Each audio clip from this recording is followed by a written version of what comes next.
অন্য ভুবনে খবর পাঠানোর আর কি উপায় আছে?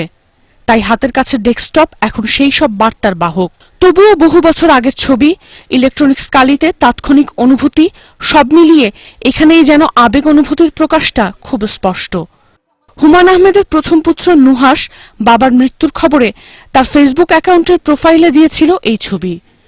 বৃহস্পতিবার রাতে আধুনিক বাংলা সাহিত্যের এই প্রবাদ পুরুষের মৃত্যু সংবাদে মুহূর্তে বদলে যায় ফেসবুক সহ বিভিন্ন সামাজিক যোগাযোগের মাধ্যমের হোম পেজ। বিশেষ করে যাদের কৈশোর তারুণ্য তৈরি হয়েছে লেখকের বই হাতে নিয়ে।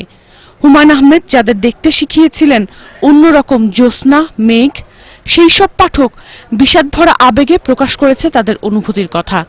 কেউ লিখেছেন ভরা জ্যোৎস্নার কথা, প্রবাসে বসে একজন লিখেছেন তাকে স্মরণ করে কিছু লিখতে চাইছি, কিন্তু কেন পারছি না।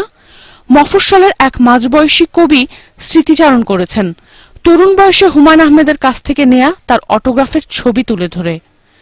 আর লেখক হুমায়ূন আহমেদ পেজে হৃদয় ভারাক্রান্ত মানুষের হারাবার যন্ত্রণা এত স্পষ্ট। শুধু কি এই সব বিষাদ দিয়ে সেই প্রকাশ? বিদেশি গণমাধ্যম বিবিসি তার মৃত্যুর খবর প্রকাশের সময় জানিয়েছে বেস্ট স্টোরি টেলার। তবুও হারিয়ে ফেলার সাথে বিষাদী সমর্থক শব্দ। তাই পুত্র নুহাশের তার বাবার গত জন্মদিনে সেই post, happy birthday, I really miss you শব্দের অনুরণন হয়তো কখনোই শেষ হবার নয়। সাদিয়া মাহজাবিন ইমাম, এটিএন বাংলা।